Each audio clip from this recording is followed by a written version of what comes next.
बिस्मिल्लाहिर्रहमानिर्रहीम। अस्सलाम वालेकुम माय केमिस्ट फैमिली। ये है आपका favourite channel your free academia. उन बच्चों का चैनल जो केमिस्ट्री समझ कर पढ़ना चाहते हैं।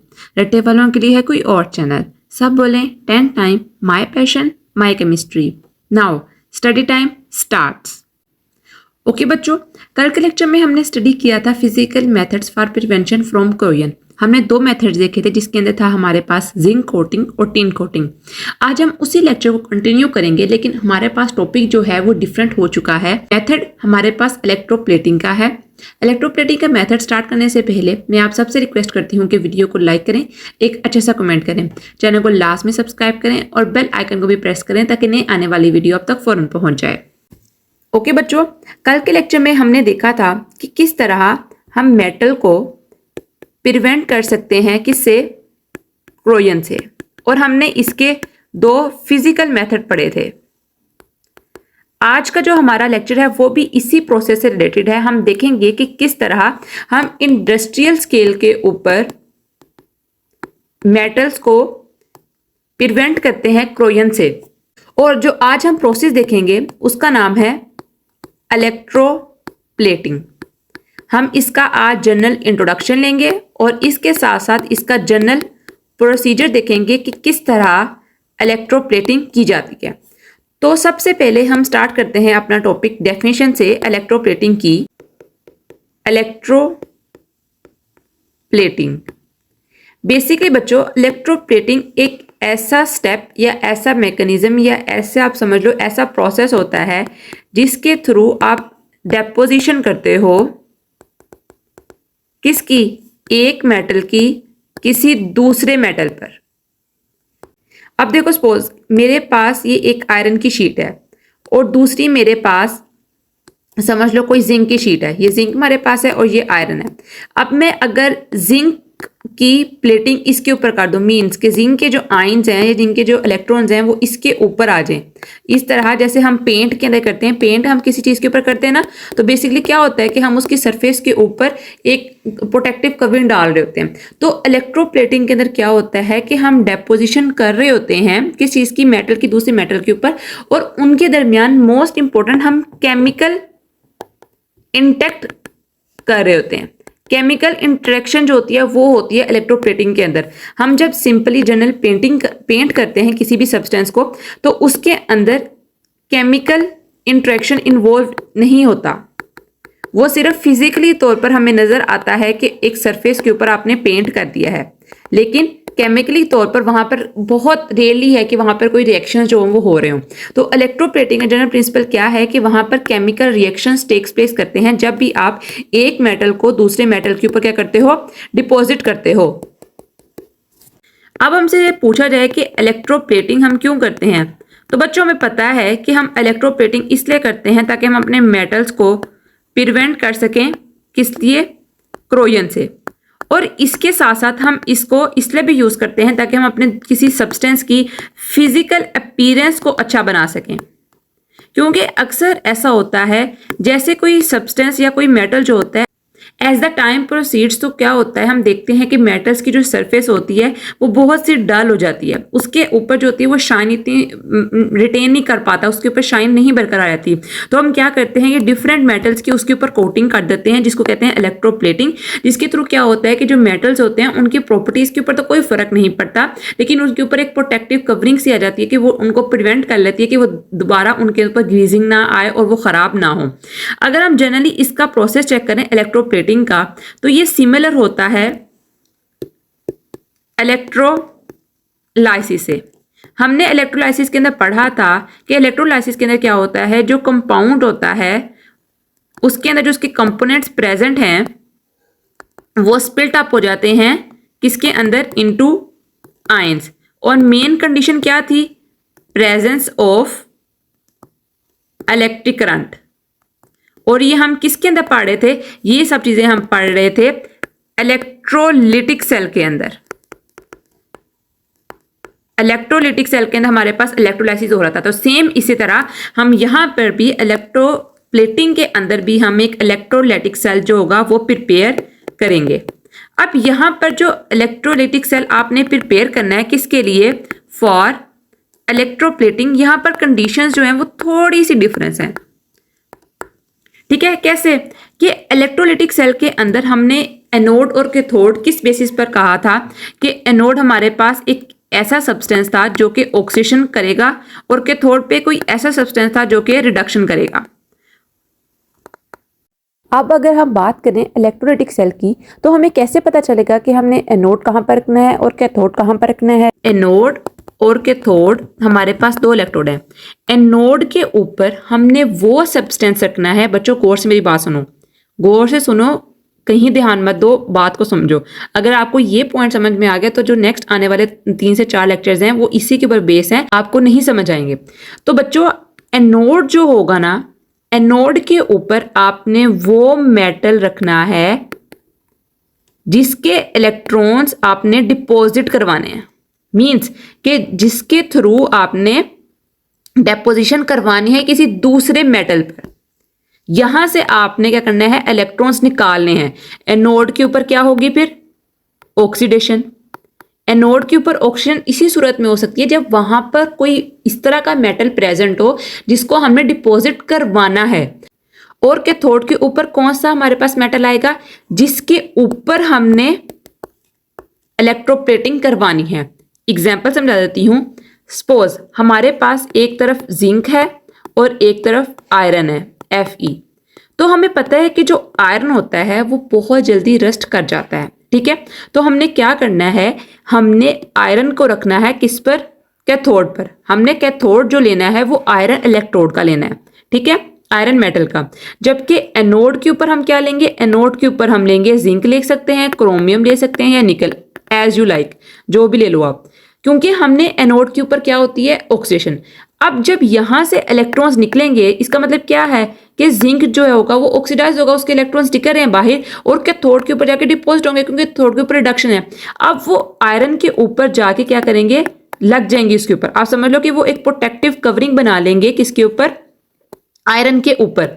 जब आयरन के ऊपर वो प्रोटेक्टिव कवरिंग बना लेंगे ये इलेक्ट्रॉन जिंक के, तो जाहिर बात है तभी वो प्रोटेक्ट कर पाएगा किससे, एक्सटर्नल इन्वायरमेंट के फैक्टर से। अब यहां पर हमें पता है कि जब हम इलेक्ट्रोलाइटिक सेल देखते थे तो हम इलेक्ट्रोलाइटिक सेल के अंदर हम एक एक्वस सॉल्यूशन भी लेते थे। मींस कि जब हमने करंट को पास करवाना है किस चीज़ के लिए, मैंने पहले ये बताया कि प्रोसेस जो है वो बिल्कुल सेम है, इलेक्ट्रोलाइटिक सेल से मिलता है। बस डिफरेंस कहाँ पर आ रहा है कि हमने इलेक्ट्रोड किस हिसाब से लेने हैं। ठीक है, तो हम जब बीकर लेते थे और उसके अंदर हम लेते थे सोल्यूशन किसी सॉल्ट का, तो यहां पर बच्चों हमने क्या करना है, हमने उस सॉल्ट का सोल्यूशन लेना है जिसको हमने डिपॉजिट करवाना है, which is to be deposit, जिसको हमने डिपॉजिट करवाना है। सपोज हमने जिंक को डिपॉजिट करवाना है किसके ऊपर, आयरन के ऊपर, तो आपने यहां पर जिंक सल्फेट का ही एक्वा सोल्यूशन लेना है। जिंक सल्फेट का ही आप एक्वा सोल्यूशन लोगे और तब हमारे पास क्या होगा, यहां पर कैथोड प्रेजेंट होगा आयरन का और उसके ऊपर इलेक्ट्रॉन्स जो होंगे वो जाकर लग जाएंगे और इस तरह जो हमारे पास इलेक्ट्रोप्लेटिंग होगी वो आयरन की हो जाएगी। जनरल मैंने आपको मैकेनिज्म बताया, अभी प्रोसीजर इसका डिटेल में रहता है। मैंने जनरली आपको बताया कि अगर हम इसका ऑपरेटर सेटअप करें तो हम किस तरह करेंगे।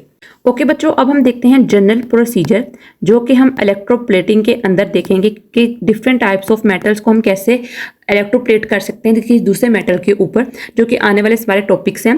लेकिन आज हम सिर्फ जनरल प्रोसेस को डिस्कस करेंगे ताकि आप लोग भूलो ना और उसके अंदर डिस्टर्ब ना हो।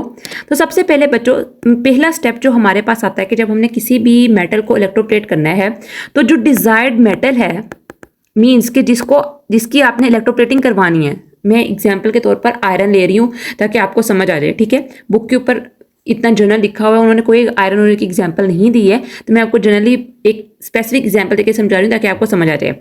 अब डिजायर्ड मेटल में हमने आयरन ले लिया जिसकी हमने करनी है इलेक्ट्रोप्लेटिंग। अब जो पहला हमारे पास स्टेप होगा उसके अंदर हमने क्या करना है, पहले स्टेप के अंदर हमने आयरन की जो शीट है ना उसको क्लीन करना है किसके साथ, सैंड पेपर के साथ। सैंड पेपर का नाम आपने सुना होगा, उर्दू में रेगमाल जिसको कहा जाता है। ठीक है, उससे हमने साफ इसलिए करना है क्योंकि सैंड पेपर के अंदर इस तरह के मटेरियल्स लगे होते हैं, वो इस तरह के कंपोजिशन का होता है कि वो जो रस्ट ऑलरेडी प्रेजेंट होता है ना आयरन के ऊपर, रस्ट हो गया या फिर कोई इम्प्योरिटीज होगी वो इसको मुकम्मल तौर पर कंप्लीटली तौर पर उसको साफ कर देता है। ठीक है, ऐसा भी हो सकता है कि हम आयरन को, जरूरी तो नहीं है कि आयरन हमारे पास रस्टेड ही हो, बाज़ दफ़ा ऐसा होता है कि वो विदाउट रस्टिंग हमारे पास आयरन प्रेजेंट है, बिल्कुल क्लीन शीट है, लेकिन हम उसको प्रिवेंट करना है ना, तो हम यूज़ करेंगे। लेकिन अगर हमारे पास आयरन, अब हमें नहीं पता कि आयरन रस्ट हो क्या है, क्योंकि बड़े बड़े भी आपको पता है कि वो वैसे ही खुला एनवायरनमेंट में पड़ा हो, आयरन की मेटल शीट पड़ी हो, तो ऑटोमेटिकली वो रस्ट कर जाता है। तो हमने सबसे पहले उसको क्या करना है, उसको हमने सैंड पेपर के साथ अच्छी तरह क्लीन करना है। सैंड पेपर के साथ क्लीन करने के बाद हमने उसको क्लीन करना है with caustic soda solution. Caustic soda solution, आपने इसको कॉस्टिक सोडा सोल्यूशन के साथ इसलिए ट्रीट करना है क्योंकि कॉस्टिक सोडा जो होता है उसके अंदर एक प्रॉपर्टी होती है जिसको कहा जाता है क्लीनिंग एजेंट प्रॉपर्टी। इस प्रॉपर्टी की वजह से क्या होता है कि हम इसको यूज करते हैं डिफरेंट इंडस्ट्रीज के अंदर और हाउस होल्ड अप्लायंसेस के अंदर भी, कि इसके अंदर ऐसे सब्सटेंसेस होते हैं कि ये प्योरीफायर के तौर पर काम करता है, ये क्लीन कर देता है सरफेसेस को। ठीक है, तो सबसे पहले आपने इसको सैंड पेपर से क्लीन करना है, उसके बाद आपने कॉस्टिक सोडा से क्लीन करना है, और नंबर 3 पर यूनिवर्सल सॉल्वेंट आपने इसको वाटर से अच्छी तरह क्लीन करना है। अब आपने इसका एक इलेक्ट्रोलिटिक सेल एस्टेब्लिश करना है। तो बच्चों, इलेक्ट्रोलिटिक सेल आप कैसे एस्टेब्लिश करोगे? इलेक्ट्रोलिटिक सेल एस्टेब्लिश करने के लिए आपने देखना है कि हमने किस मेटल की डिपोजिशन करवानी है, मींस कि कौन सा मेटल जो होगा उसको डिपॉजिट करवाना है। सपोज हमने ले लिया है यहाँ पर जिंक, मैं एग्जाम्पल के तौर पर ले रही हूँ, आप क्रोमियम ले सकते हो, आप निकल ले सकते हो, आप कॉपर ले सकते हो, कोई भी एक एलिमेंट ले सकते हो। ठीक है, सपोज हम ले रहे हैं यहाँ पर जिंक, आपने जिंक की क्या करनी है, प्लेटिंग करवानी है आयरन के ऊपर, मीन जिंक मेटल को डिपॉजिट करवाना है आयरन के ऊपर। तो अब क्या करोगे, आप एक फ्लास्क लोगे या कोई बीकर लोगे। ये बेसिकली इसको जो ऑपरेटर्स एस्टेब्लिश करते हैं, ये हमारे पास ग्लास का भी हो सकता है, वुडन भी हो सकता है, और सीमेंट का भी हो सकता है। मैं अक्सर इसको आपको समझाने के लिए फ्लास्क कह देती हूँ या बीकर कह देती हूँ, लेकिन इसको स्पेसिफिकली हम कहते हैं इलेक्ट्रोलिटिक टैंक। ठीक है, अब इस इलेक्ट्रोलाइट टैंक में हमने क्या करना है कि आपने एक तरफ कैथोड रखना है और एक तरफ एनोड रखना है। अब एनोड हमारे पास कौन सा होगा बच्चों, मैंने अभी बताया है कि जिसके आपने इलेक्ट्रॉन्स को डिपॉजिट करवाना है। बार बार गौर से सुनो कि मैं क्या बोल रही हूँ। ठीक है, और कैथोड के ऊपर क्या आएगा कि जिस मेटल पर करवाना है आपने कोई भी मेटल डिपॉजिट। ठीक है, तो आयरन हमारे पास आ गया कैथोड के ऊपर, जबकि जो जिंक होगा वो हमारे पास आएगा एनोड के ऊपर, और वहां जाके क्या करेगा, ऑक्सीजन पास करेगा, ऑक्सीजन करेगा। अब साथ साथ क्या हुआ कि हमारे पास, हमें पता है कि जब हमने एक इलेक्ट्रोलाइटिक सेल एस्टेब्लिश करवा दिया, it is very necessary to connect both of them with a battery. आपने इसको बैटरी से कनेक्ट करवाना है, क्योंकि जैसे ही आप बैटरी से इसको कनेक्ट करवाओगे तभी तो फ्लो ऑफ इलेक्ट्रॉन और चार्जेस होंगे। ठीक है, पॉजिटिव से नेगेटिव, नेगेटिव से पॉजिटिव, इस तरह चार्जेस होंगे वो सोल्यूशन के अंदर मूव करेंगे। और सोल्यूशन आपने किसका लिया है, जिस मेटल को आपने डिपॉजिट करवाना है, जिंक सल्फेट का आपने ले लिया। जिंक के साथ कोई और भी आप इसका कंपाउंड या कंपोजिशन बनाकर आप ले सकते हो।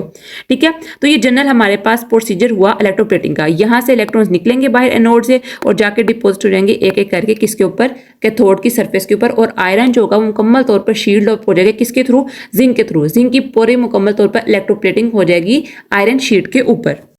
Electroplating is deposition of one metal over the other by means of electrolysis. This process is used to protect metal against corrosion and to improve their appearance. Principle of electroplating is to establish an electrolytic cell in which anode is made up of the metal to be deposited and cathode of the object on which metal is to be deposit. मैं बार बार आपको बता रही हूँ बच्चों, इसका concept याद रखो, ये पेपर में आ जाना है। इसका कॉन्सेप्ट बार बार याद रखोगे, आप को भूले मत कि कौन सा एनोड ले रहे हैं हम, कौन सा कैथोड ले रहे हैं। The electrolyte is in aqueous solution of a salt of the respective metal. Then है procedure for electroplating. In this process the object to be electroplated is clean with sand, यहाँ पर सैंड लिखे, आप sand paper भी लिख सकते हो, wash with caustic soda solution and finally it is thoroughly washed with water. The anode is made of the metal which is to be deposited like chromium और nickel, जिसको deposit करवाना है। The cathode is made of the object that is to be electroplated like some sheets of made up of iron. The electrolyte in this system is sort of the metal being deposit. यहाँ भी most important बात कि आपने solution वो लेना है जिसको आपने डिपॉजिट करवाना है। The electrolytic tank is made of cement, glass, wood in which anode and cathode are suspended. These electrodes are connected with battery. When the current is passed, the metal from anode is dissolved in the solution and the metallic ions migrate to the cathode and discharge and deposit on the cathode. As a result, this discharge a thin layer of metal deposit on the object which is then pulled out and cleaned. ये हमारे पास है general procedure electroplating का, कि किसके through हम, किस तरह, कौन सा हमारे पास मैकेनिज्म है, किस तरह हम अपना ऑपरेटर सेटअप करते हैं कि हमने किसी भी सब्सटेंस की किसी दूसरे सब्सटेंस के ऊपर इलेक्ट्रोप्लेटिंग करवानी हो। तो बच्चों आज के लिए इतना ही। आई होप सो कि आपको आज लेक्चर की अच्छी तरह समझ आई होगी। मैंने बहुत इजी वर्डिंग में एक्सप्लेन किया है, बुक के ऊपर भी इजी लिखा हुआ है, बट मोस्ट इंपॉर्टेंट ये है कि आपके कॉन्सेप्ट्स क्लियर हों। तो मैंने आपको सारी रीजंस के साथ बताया है कि ऐसा हमने क्यों करना है। ठीक है बच्चों, कल मिलते हैं एक नई वीडियो के साथ, तब तक के लिए फी अमानिल्लाह।